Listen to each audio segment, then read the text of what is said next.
This is World to Win, bringing you the latest news and analysis from a socialist perspective. Hi everyone, welcome to World to Win. It's great to be back after a few weeks of not being here, and we are very excited to see another host, so really excited about that. But today my co-host is going to be Toya. So how are you doing, Toya?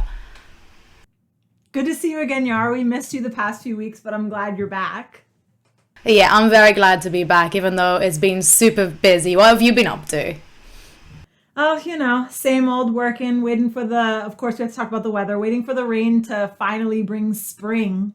But this weekend I'm going to the casino, so wish me luck. It's my bachelorette party, Yaara. So hopefully I win on a little bit of roulette. Well, I'm sure that you'll bring luck and also donate some of your winning to the party, obviously.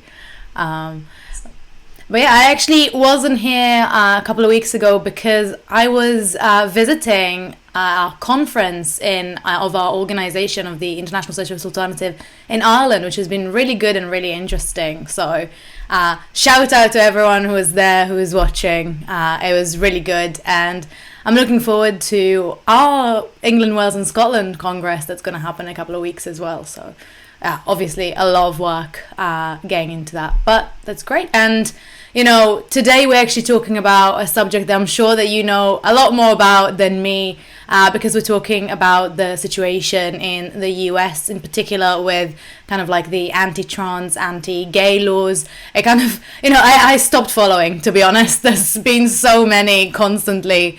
It seems like every state is coming up with a new one, and it also seems like there hasn't been much coming from the Democratic Party to oppose it, which is unsurprising to some like us, but I think could be quite surprising to a lot of people who voted for Biden, because he was presented as an alternative to the horrible Trump kind of approach. So we're going to have 3 speakers today. We're going to have Emerson. How are you doing, Emerson? What have you been up to? Hey, thanks so much for having me. I'm Emerson. My pronouns are he, him. My partner and I just bought a house, so we have been in the process of unpacking and getting everything set up, learning that we really don't know a lot about house maintenance, so that's super exciting. But it's really nice to be settled in. Lots of YouTube tutorials, Emerson. That is really exciting. I'm also looking for a flat, so I am with you on the whole headache that is. So really exciting to see that you're settling in. And we also have Marie, who's been on the show before. How are you doing, Marie? Hey, I'm doing great. It's really good to be back. Yeah, what have you been up to? So I've been back in the States for a couple months. I was out in Europe, but now there's just a whole wave of like really awesome stuff happening in the labor movement right now. We just had here in New York, obviously the first unionized Amazon warehouse in the country, which is massive. And so we've just been doing a lot of stuff, really trying to take advantage of this key moment and like the labor movement here through like our members in New York, like fighting union busting at Starbucks. We had like this huge intervention, this huge like sort of like, kind of like community protest to bust up like a captive audience meeting some Starbucks workers we're in contact with had. So it's been really just great stuff happening all around.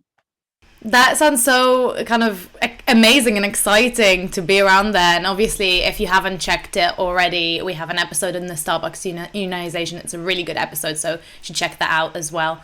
And we also have Graciela here. So how are you doing? What have you been up to? Hi, I'm all right. Thanks for having me. I've been training for some track meets and also talking to some fellow students about potentially having a walkout in support of abortion rights. So that's what I've been doing.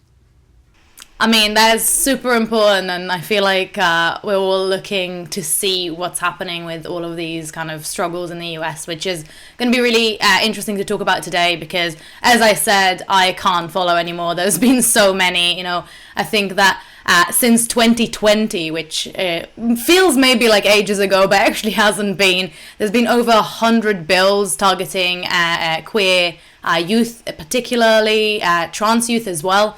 And I was wondering, Marie, if you can give us a brief kind of explanation of the most recent ones, like the recent attacks that we're seeing, especially in the Republican-led states, because I'm confused. Yeah, absolutely, Yara, and I completely understand what you were saying earlier about how there's just like so many, it can be like a bit like gut wrenching, I think, sometimes to follow. There's been just like a sort of unprecedented just wave of anti-trans, especially bills, but bills in general against like queer people as part of this like huge right-wing assault against, they were also sitting against, abortion, for example. And literally, like, I mean, I know last year in Tennessee, there were just so many bills coming in trying to attack the rights of trans people that like they had literally what they called like the slate of hate, which was just like a mass of like anti-trans legislation trying to go through. But very recently, like the two things that are sort of just like blasting in the news are in Texas, Governor Greg Abbott put out an order basically saying that like if trans children, like if parents of trans children seek out healthcare for their children, gender affirming care for their children, that people are supposed to now report them to like essentially, I forget exactly what they call it in Texas, essentially like the Child Protective Services, that they need to like investigate this as child abuse, right? Kids who, trans children are often in positions of not being able to seek out care, let alone have supportive families. And so for those who like aren't as isolated as that, right? Those who have parents that are actually like willing to go seek out like what unfortunately already inadequate care there is for trans children, that they're not being attacked as sort of being like these, it's being framed as sort of like an attack on our children, right? And these really just like far right, like really damaging talking points. And then so there's been that happening. And then in Florida, what just recently got signed into law was by the governor was the Don't Say Gay bill, which takes effect in July, which is this attack on not only trans students and trans youth, but also, and queer youth in general, trans and gay youth, but also on their teachers, on social workers in the schools, which essentially says that like it's age inappropriate to talk about sexuality in this way, as if like your teacher talking about their husband, if it's like a heteronormative relationship, that's okay. But if a teacher is speaking about, for example, like being gay, anything to do with queerness, basically, that they can then be reported, and serious action can be taken against them. And it's an attack not just on trans youth, but also on their teachers. And it also puts a special like sort of pressure also on what should be authority figures for trans and queer youth and gay youth, which is on counselors, on teachers, on doctors to sort of report these things, right? This is something that we're seeing taking place in a lot of these states where these measures are sort of being put into action. Thanks, Marie. Yeah, these bills are absolutely insane. I mean, imagine having, a first grade classroom and you're reading a story and one of the children says, I have two dads. And then another student asks about that and the teacher can't have actually a really good lesson on what different types of families look like. It's really sad that we're seeing in 2022 that we're actually censoring these types of discussions that are important to build healthy children, and build healthy relationships, talk about their feelings, etc. But Marie, it's like, it's kind of confusing because I don't know, it seems like a lot of people are actually against these types of measures. Why do you think this is happening? Do the Republicans that are putting this forward, like what's their end goal? What's their interest? Why are they so heavy on pushing forward this type of legislation? Yeah, I mean, it's really, it's pretty horrible. And the fact is like, this is not right. This is something that's really, it's coming in the context also of these attacks we're seeing nationally on Roe v. Wade, for example, right? It's all part of the sort of like process that's happening in society, right? Where there's this deep like mistrust in the system. There's this like serious polarization that's happening in society.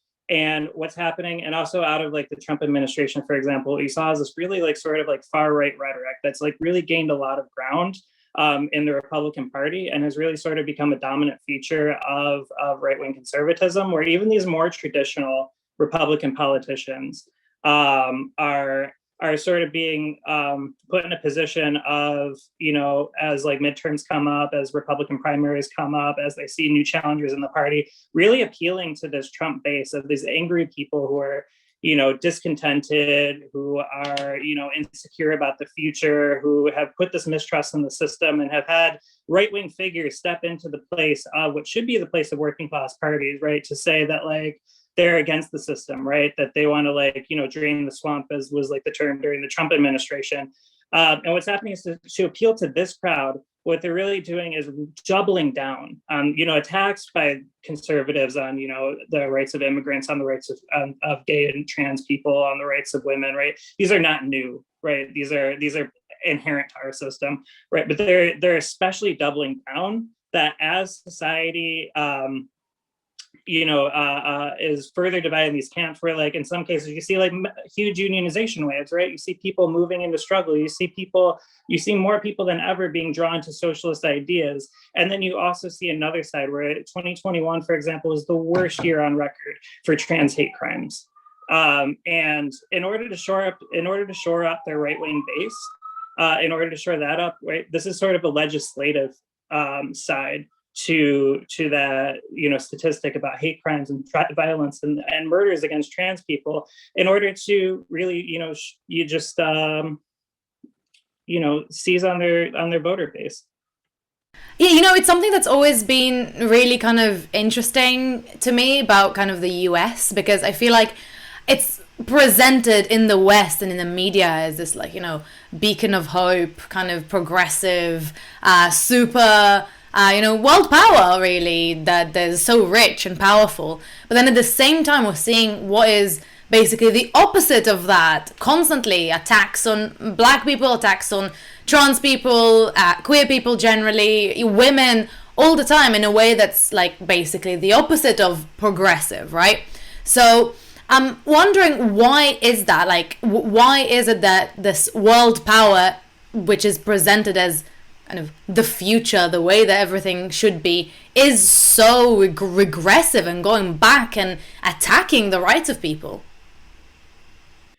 It's just what it ultimately comes down to, I think, is just the nature of the capitalist system, which, through all of, if we're going to talk about attacks on queer people, if we're going to talk about attacks on Black people in America, right, these are absolutely not new things, right? This has been something that's been baked into the history of America, since its inception, precisely because of the need of the ruling class in society to sort of put forward this divide and rule strategy over working class people. I think why specifically this has become such a feature of the political landscape right now, is, again, because the past few years, like, look, what we're seeing, right, is we've just gone through this horrible pandemic, right? Throughout this whole process, with the war in Ukraine, with inflation on the rise, with people not being able to pay their bills, with people constantly worrying, like, are they going to like restart student loan payments this month, right? How am I going to afford this, right? There's been these deep cracks in the capitalist system that have been showing to everybody, right? People understand that there's a problem inherently with the system that we live in. And we need to be clear that the working class is not moving to the right? The Republican Party and the far right elements in general have really been taking advantage of this distrust in the system, which the Democratic Party has been completely out of step with being able to deal with, right? Because they can't keep up with like the thirst in society for something more, right? Because they don't want to. It doesn't pertain to their interests, which their interests are fully on the side of corporate America, capitalist America, right? They can't present like a really serious challenge for queer rights. They can't present a very serious challenge for workers' rights, right? And in some cases in society, what you see is like people realizing that this is not the party of the working people, right? That's something that still has to be built. And so in a lot of cases, people are actually moving into positive action, and in a way, all this is happening right now, in a way, this is like, well, for example, trans healthcare is so inadequate. Like, in a way, like, this has been the best time in U.S. history to live as a trans person in certain respects of like access to actual like advanced, healthcare. On the other hand, at the same time, right, with this anger in society that in some ways has led certain segments of people into positive action of really trying to fight for like these like huge like union waves, you also have a section of people that are just discontented with what we live in. You have middle class layers of society who are now worse off than they were before, who don't have the same quality of life that they did throughout much of the 20th century. And in order to sort of shore up their like right wing conservative agenda, what the Republican Party is doing and what far right conservatives are doing in general is, really seizing on that anger in society and really putting forward this idea that like, look, your problem isn't the capitalist system, right? Your problem isn't that you need to like put better conditions in the work, you need to fight for better conditions in the workplace, right? The problem is that these people are like attacking like the traditional American values. They're attacking, they're turning our kids transgender, right? They're trans girls are joining like sports teams and really attacking like girls and women in society, right? You have to fear them in the bathroom. Well, at the same time, these same people are attacking the rights of women and pregnant people to like seek out abortions, right? So it's completely hypocritical, right? It's just this complete whatever they can do to shore up this hateful base that's growing in society at the same time that more positive elements are also growing. Yeah, and I think we talked a lot about like obviously the Republican Party, and especially because most of these bills are coming from Republican states. But at the same time, the situation in the US right now is that there is a Democratic leader of the whole kind of United States. So I was wondering, Emerson, can you kind of tell us a little bit about what the Democratic Party is actually doing? Is the resistance going to come from the Democratic Party to block these individual states' laws? Yeah, I think that's a really good question. I think that it is correct for us to, lay the brunt of the fault for these attacks at the feet of the Republicans. They were the ones who introduced the bills and have been for years, whipping up these completely false ideas that being trans is a contagion and that if we acknowledge trans people, that will spread the contagion, and then using that same excuse to sort of claw back the rights of queer people and women as well. But the thing is, like, that isn't any sort of like new or unique tactic. Like Marie was saying, like that's something that they always do, right? You find a scapegoat in society, and then you use it as the basis to claw back other people's, gains, in the same way that we saw that with immigrant workers being used as the basis to lower wages across the working class. But I do think like Democrats, like they know this game, they should be able to address it, and they haven't, right? They continue to do what they always do, which is pay lip service to the trans and queer community with tweets and speeches. But I think the thing is, like, words don't mean anything if there isn't any action behind them. I think people are like I know I'm genuinely frustrated by it, but it's not just me, right? It's not just socialists. It's reflected in the incredibly low approval ratings that Biden's getting right now. But I think that it's remarkable too that like we're not just seeing it from the people that we settled to vote for, like Biden and Kamala Harris, right? We're seeing it from the progressive wing of the Democratic Party and the squad, who claims to be, the cutting edge, the one who's going to represent marginalized communities, and that they lack a real or even substantial proposal about how we actually mount a fight against these attacks, right? Like, what is the purpose of them claiming to be the progressive wing if they're not even going to fight around the demands that we need? And I think that there's just like in general a lack of leadership from politicians and established human rights organizations around these issues right now. If they wanted to, the Human Rights Campaign could mobilize massive protests against what are, wildly unpopular bills right now, but they haven't. And we have to ask ourselves why that is. And I think, the conclusion that a lot of people draw out of this is that like these attacks are inevitable and there's nothing we can do about it, because if these major organizations and these politicians aren't doing anything, what can I as an individual do?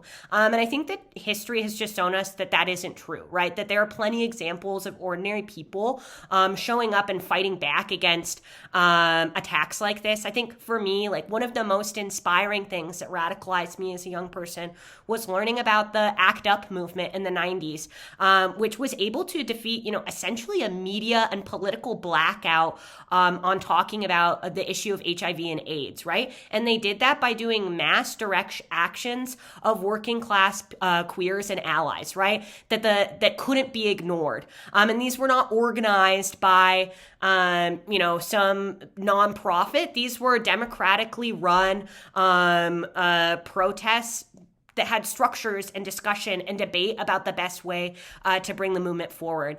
And I think as much as the Democratic Party and Supreme Court would also like to claim responsibility for the passage of marriage equality, it's just not true. It would never have been possible without the massive pressure and organizing from working class people that forced the establishment to concede on that issue. And I think these movements didn't wait around for the establishment to catch up. And I think that that's sort of a lesson that we all need to learn right now. It's really key that, we need to look at how these gains were able to be won, but they've also been clawed back too. And in order to prevent that, we need a sustained movement, right? We need to bring back the tactics, the direct action tactics of the 90s, and have, a clear revolutionary leadership that fights, for the struggles of queer and trans people, but also links them up with the broader fights facing the working class and people under capitalism today.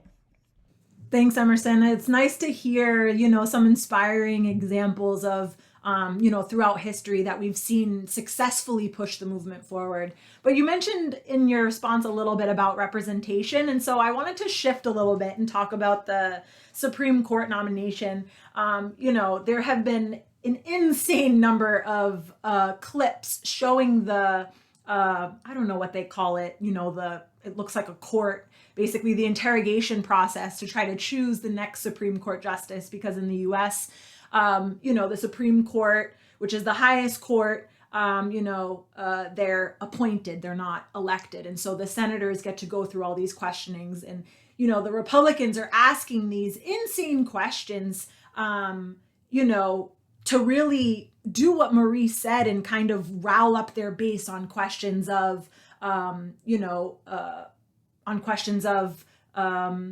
homosexuality, on questions of race, critical race theory. There's that famous line where Ted Cruz said, "Do you think babies are racist?" All of these insane questions that they're asking this woman. And Biden is going to get credit for nominating the first Black woman, potentially, if she is nominated to be on the Supreme Court.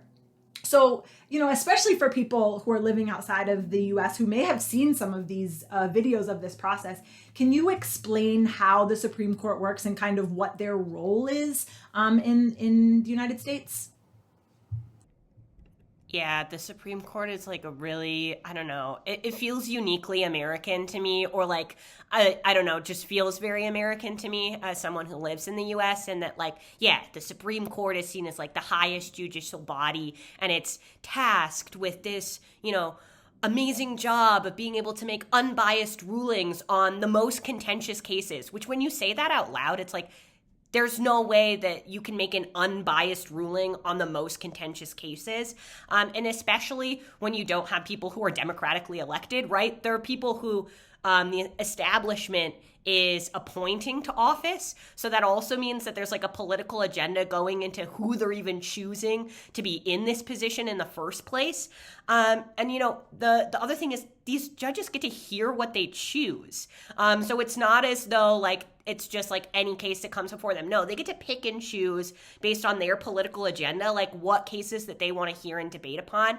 And they've had, a massive impact on the lives of American people, with the ruling on Citizens United that just opened the door for unprecedented and unlimited corporate spending in elections, or with Roe v. Wade, right, which was, supposed to ostensibly enshrine the women's right to abortion, but we see in reality that there's all these sort of loopholes that have been found by the states to get around it. So I think, it's kind of a complicated body to deal with, and I think Marxists have a lot of criticisms about how you might talk about the Supreme Court and how it functions. Yeah, I actually wanted to ask you about it because obviously the Supreme Court is something that's very alien to me as someone who's not from the US. But I think generally the court system, there's this kind of perception that is, has been really pushed, especially like, in schools and generally by the ideology of the state, that the courts are there to protect working class people.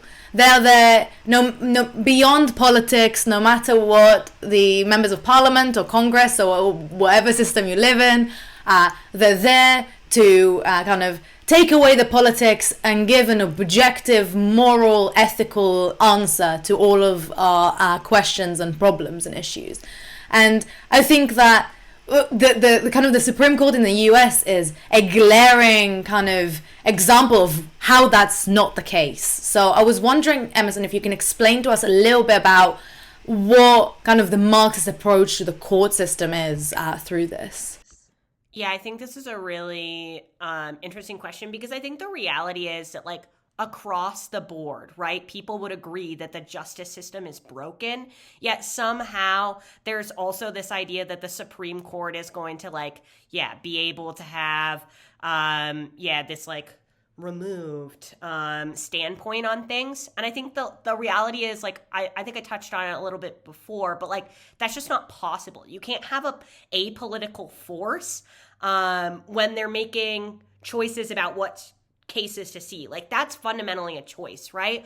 But it's also like, there's no secret that these judges have a political agenda. Like, they don't even try and hide it. Biden wouldn't be using the terminology of rebalancing the courts with the appointment of Judge Jackson if that were the case, right? And I think even too, like, recent reporting has come out about how Clarence Thomas, who's a long-term judge on the Supreme Court, has been working with his wife for a really long time to try and push his right-wing agenda, both inside the courtroom, but also, like, in the broader Republican Party. And, like, nobody addresses, like, how this is a conflict of interest, right? Like, how you can't make an unbiased argument if this is happening. And it's just completely absurd to think that an elected body of individuals appointed by the political establishment is somehow supposed to, rule on the most important issues facing working class people.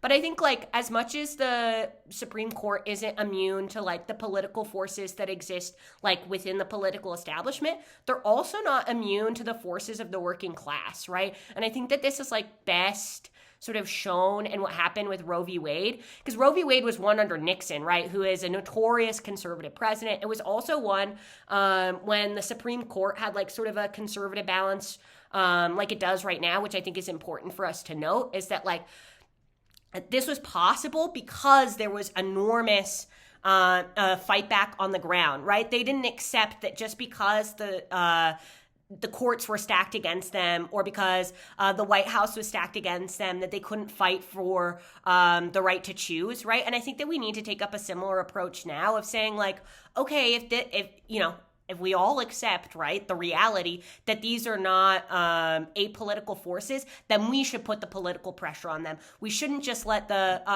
Democratic and Republican Party be the ones who decide what happens on the Supreme Court. It should be up to working people, because fundamentally we deserve representation in these halls of power. Right now, we're not going to get that under capitalism, but we can get it through, like, serious organizing. And I think too, like, the question of, like, having a black, woman as a Supreme Court justice, like, it's significant. And, like, I think it is something that should, like, be celebrated to the degree that, like, we haven't had that before, and that is a significant step forward. But it also doesn't, like, automatically result in the liberation of oppressed people. Like, I think AOC is a great example of this, right? Like, just because she's a woman of color doesn't mean that she has fought unapologetically every step of the way for other women of color in office, right? So I don't think that we should just, like, sit back and rely on Judge Jackson to be, like, the sole bastion for oppressed people. We need to organize independent movements, that force the courts to rule in our favor, rather than just sort of, like, waiting for, I don't know, playing catch up or whatever, which I think is sort of, unfortunately, the approach of, like, the establishment and these, like, major political organizations right now. Thanks, Emerson. So I want to actually talk to our third guest here today. Graciela, we haven't had a chance to hear from you. You are yourself a high school student. And so, your classmates, your friends, you are the people who are actually experiencing these attacks firsthand.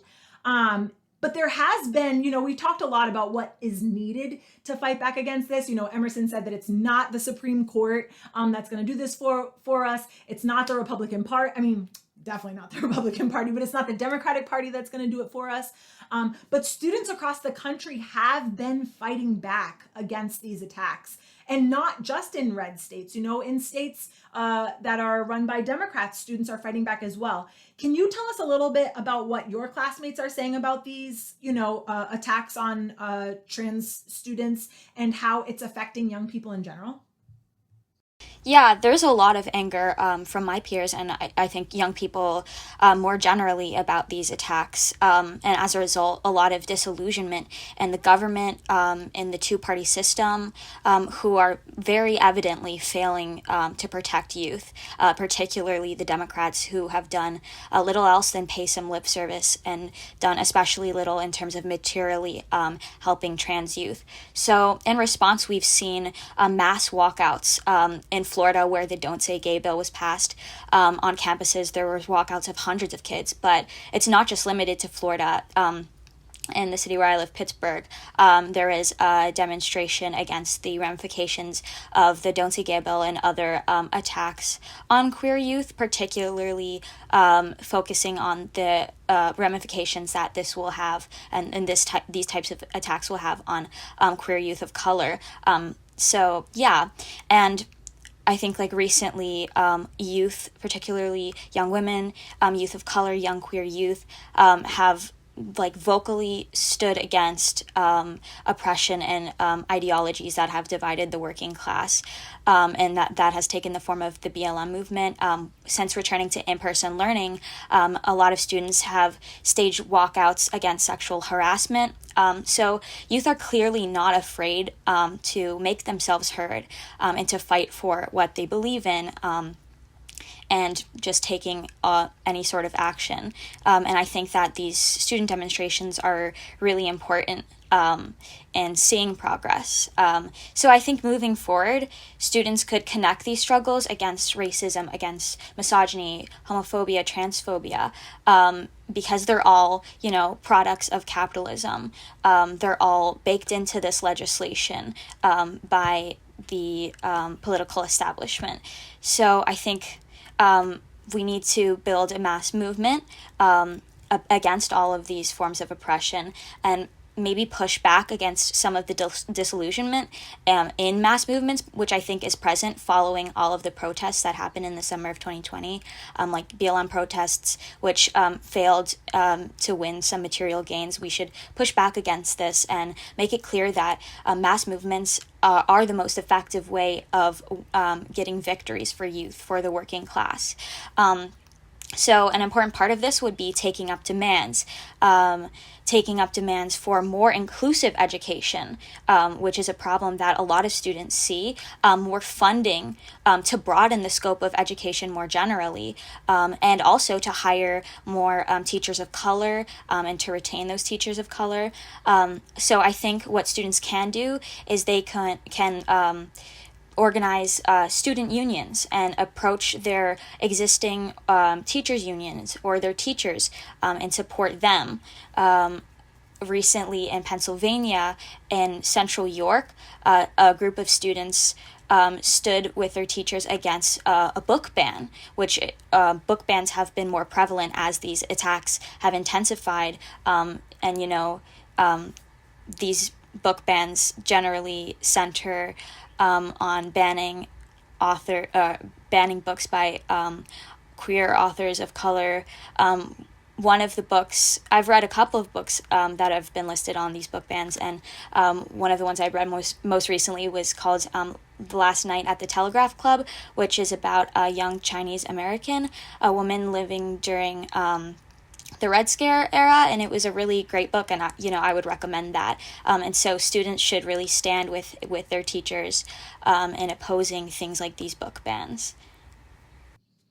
Thanks, Graciela. Yeah, I think that's super important. And, linking up with different student groups and teachers unions, I think is a great first step for people who do want to fight back. Taking up the question of access to abortion like you're doing in your school, I think is another great example of this. I want to switch a little bit, still talking about what's going on in our school systems. You mentioned in the beginning of the show that you're an athlete, so I'm curious what your take is on this. People may have seen, recently the attacks from the media about college swimmer Leah Thomas, who's a trans woman who was participating in the NCAA tournaments. And we're seeing this whole side of attacks against specifically trans girls playing trans sports. And there are a lot of governors who are banning them. There are even some Republican governors who are vetoing this type of legislation, which to me is a little interesting. But, another discussion for another time. I think what's important for us here, though, Graciela, is to talk about, and this is what I'm curious about your take is, how can we truly fight for trans people to be able to safely participate in sports, which we know is something so important for young people? Yeah, absolutely. I think that we should look to solidarity and struggle surrounding the sports world with things like the players who have stood in solidarity with the BLM movement since Colin Kaepernick in support of other Black athletes, and look to this solidarity as a tool that we could use to make sports more inclusive generally, because the fight for inclusivity in sports encompasses fighting against discrimination, and which is a prevalent thing in sports. Most recently, I think in the NFL, Brian Flores, sorry, hold on. Okay, I forgot what that example is. I'm going to move to another example. Okay. Recently, Sha'Carri Richardson qualified to be an Olympic athlete, but was then tested positive for marijuana use. But then a Russian ice skater, got to compete in the Olympics, and she was also found to have been using drugs. So this is just a clear example of racial discrimination that is so prevalent in sports. And, it's important to recognize the immense amount of money that these professional and collegiate level leagues make off of their athletes. And so it should be their job to make these sports more inclusive for all players. And this goes as well for school sports. I know that there are usually gendered competitions in schools, but not everybody is part of that gender binary, and so I think this is another thing that needs to be addressed, is just making sports inclusive for non-binary players as well as trans women, and just everyone. And I think the right often uses this rhetoric of personal liberties to attack trans women and to attack trans youth, but I think that it's important for cis and trans women to stand together against these attacks and fight against things like women's leagues often being paid less than men's leagues. And so this solidarity again is a really important tool, I think. Another point is alone without a movement, taking these struggles into the courts and pursuing inclusivity in sports through purely legalistic means can only go so far, and won't bring about the type of change that young trans athletes deserve. We need to see pressure. We need to see movement of people, solidarity among athletes, demanding changes in their profession, and that's what will achieve this inclusivity. Yeah. Thank you so much, Graciela. I think this is really good and really also inspiring, I think, to hear about what students in your school are doing. And I think it's kind of a wave as well of school students being outraged by these new bills. And I think it kind of proves the point that we consistently make when we talk about these issues, that, fighting back against issues, whether it's women's issues or queer issues or racial issues, all of these things are not dividing the movement, they're creating a movement. They are a base to fight back against a system that continuously perpetuates these divisions. And it's not just the role of us as socialists to point the finger at the issues, but it's also something that ordinary working class people in schools, in workplaces, are willing to take up and fight against and come in solidarity with their co-workers and with their fellow students, which I think is really good to see, and obviously that building this movement is incredibly important. And talking about building this movement, I wanted to kind of shift to Marie, because we talked in our recent episode about the Starbucks kind of movement, that one of the demands is actually getting trans healthcare from day one. And that's part of, the massive movement with Starbucks fighting against the poor conditions. So I was wondering if you can tell us a little bit about what you think kind of the labor movement's role is in this fight against these bills and in the fight against, the oppression of queer people generally. I think the labor movement has like a very important role to play in this. I think, as we've already sort of spoken about, the role that student walkouts can play is, I think Emerson brought up an important example of AIDS activism in the 80s and 90s. Gains that have been won for queer people in general and for queer youth, for, whoever has been, these are the things that have been won through struggle and have been won through movement. And I think especially at this time, we can sort of look to what happened recently in regards to the Don't Say Gay bill, which is that Disney workers in Florida actually staged a walkout in protest of Don't Say Gay. And I think this was just a wonderful example of something that needs to be happening on a much larger scale, because workers in capitalist society have a really essential role to play in terms of any reform, any gain for working people, any gain for oppressed people. Is going to be won through united action that is often going to have to require like the serious tools that we as working class people have at our disposal, such as, strike action, such as like, I think, with teachers unions, for example, in Florida right now, I think that they have a serious role to play. And obviously it's understandable that in terms of resisting what is an attack targeting queer youth through targeting teachers and affecting the rights of teachers in terms of what they can talk about the workplace, and attacking queer teachers as well, who can't even talk about their own lives, right? That I think understandably in terms of like resisting that, there can be a bit of a fear of like retaliation, of a fear of like, maybe being fired for non-compliance. But I think what teachers unions can do in this situation, linked to student organizing that's also happening, is sort of take a stance against this in terms of organizing sort of non-compliance, right? Say the rules that are being passed only have as much legitimacy for the ruling class as the working class is willing to allow. And by fighting back against that, we can completely undermine the attacks that they're putting against us.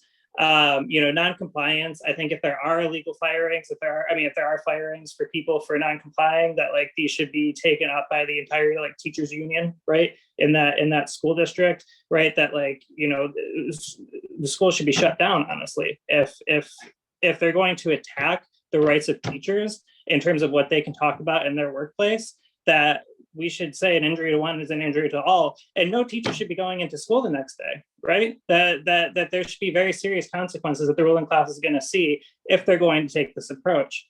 And I think, just in general in society, in terms of attacking these sorts of like hateful legislations, and in terms of really like entrenching the rights, for example, like in Texas, where they're attacking the right to access to trans healthcare, right? In terms of really enshrining the right to access healthcare, I think the labor movement in general, just in that regard, has a really powerful role to play. And as we see, like the first unionized Amazon warehouse, right, which will hopefully turn into many, many more unionized Amazon warehouses, right? As we see coffee workers who are largely, young queer people, moving into struggle, organizing the workplace, taking on one of the biggest corporations in the US that, in both Amazon and in Starbucks, people have said like, for years, these places can't be organized, that these workers are taking this on. And now, as we've seen coffee workers at Starbucks, sort of take this on as a demand that like, we need trans healthcare from day one, right?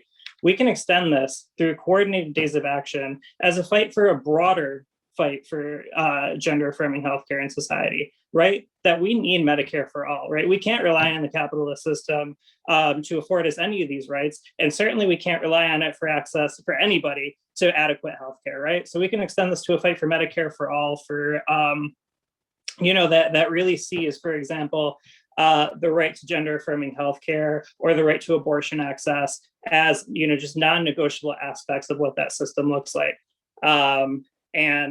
This is just a clear way to be able to fight against these right-wing attacks. Thanks so much, Marie. I totally agree. I like the examples that you gave of how teachers can actually fight back. And the way you put it, I think, was interesting. I'm going to misquote you, but basically, what the capitalists do is only so legitimate as we allow it to be legitimate. We should really fight back against these unfair firings of teachers or these forced mandates of, therapists, teachers, child protective services, etc. And I think, when unions come together, that's a show of their greatest power. They have the ability to unite a workforce against something specific, to fight these attacks, for example, striking, etc. And Marie talked about the role that, capitalism plays in these sorts of attacks in the beginning of the episode, and how, a movement building approach is what we needed. Graciela touched on this too. But Emerson, I want to ask, because, we're like we discussed, it's not the Supreme Court, it's not the Democrats. We have to build a movement to fight back. But do we just constantly have to be on the defense from these attacks from the Republicans? Because they're literally linking bills that are attacking abortion, attacking the rights of queer people, and voting rights all at the same time. Are we just in this constant stage of defense? Yeah, I think that's a really good question for us to ask, because I think the biggest danger is to become pessimistic and then demoralized and not fight back, right? And I think as Marxists, we have to have a certain amount of optimism in a time when it can be difficult to be optimistic. And I just want to say that, Marie, what you said made me feel really optimistic. I'm a healthcare worker. I'm going to go into my work tomorrow. I'm going to say, if a bill like this gets passed, will you not come to work with me if somebody tries to get fired? I think that's totally brilliant, in a really concrete way that we can fight back. And I think it's important that we talk about this because, we have to highlight the role that labor plays in these fights, because I think actually the basis for homophobia and transphobia actually relates a lot back to the exploitation of labor. And I think it's important for us to not just point to homophobia and transphobia is happening, but understand why it happens, because I think being able to understand where it comes from is then how we approach how we fight it, right? So a phrase that I hear a lot is gender is a social construct, right? But we need to ask ourselves, what purpose does that construct serve? And I think that Marxists argue correctly that trans oppression comes from the same place that women's oppression comes from. That's why we link this up so much, which is the necessity of the division of labor under capitalism. And, capitalism tries to divide people into two categories, right? They say men and women, and you subject men and women to different forms of exploitation based on the inherent roles that capitalism, claims is related to their sex, right? Men are required to go out and sell their labor power, which, then turns into profit for a bunch of, or not even a bunch, a few guys. And then women are forced to do domestic and low-wage work as a way to maintain the family structure and, again, increase profits for, a very small section of people. And not only is, the division of gender into these two, very, just stark categories been shown to be biologically incorrect. The roles that are assigned with it are also false. And they're created, as the basis for sexism and further exploitation. And I think that trans and queer people, completely turn the capitalist conception of sex on its head, because when we express what our unique gender identities are, when we build queer families, it shows that the roles that we're supposed to adopt stopped, based on our sex are false, right? They're imposed by capitalism on us. They're not inherent parts of who we are. And I think that women, queer people, trans people, and I think even men too, all face gender discrimination and retaliation when we challenge these roles, right? When we try and express who we are outside of what capitalism wants to put us into. And although, the oppression that we all face looks different, I do think that we have a joint struggle, right? We have a joint struggle against sexism and fundamentally against capitalism. And I think in order to fight gender discrimination and win liberation for our communities, we need a joint struggle that gets to the root of where sexism comes from. And to me, that's capitalism. And I think that the right wing claims that these laws that they're introducing will protect children. And I think that both Marie and Graciela spoke really well to this. So I don't feel like I need to get into it. But I do think that the reality is that if you deny people's existence, it doesn't make us disappear, right? It just makes our lives more dangerous. And as a trans man, I'm a Marxist because I think that the best way to fight for trans liberation is by overthrowing capitalism and fighting for socialism. And I totally agree with Marie. I don't want to spend the rest of my life trying to protect my, already dwindling rights. I think that we can have a beautiful and amazing world without gender discrimination, where we have full access to, high quality housing, good paying union jobs, Medicare for all, and gender affirming healthcare. And I think that that world begins with giving, ordinary people the ability to organize what that looks like, right? And I think that we already see by the fact that people are broadly rejecting these bills that there would be support for ideas like this. And I don't think that winning socialism makes these ideas automatically go away. But I do think that meeting people's basic needs goes a lot farther for us to be able to begin to have those discussions and debunk the really terrible ideas that capitalism tries to put in us about gender and about sexuality. So I don't know. I think that we need to build a socialist world. I think it's the best way that we can fight around these ideas. And it takes a program and it takes a strategy. And I think that discussions like this are an important way of how we start to do that. Thank you so much, Emerson. I know that you were talking at the start about how we need to be optimistic in times where it's very difficult to be optimistic. And I think that the world that you described is definitely something that, we can put to our faces when we do the difficult part, which is the fighting for that world. In a world that is consistently attacking our rights all the time. But I want to thank you and also Marie and Graciela. I think this was a really important and interesting discussion, like you said, Emerson, in our journey of getting rid of this oppression from the roots of it. And winning liberation that's not just allowing us to live in peace, but also allowing us to live with dignity and allowing us to live our lives to the fullest and enjoy them and not just be ground down completely, constantly. So thank you so much for being here and hopefully see you all soon.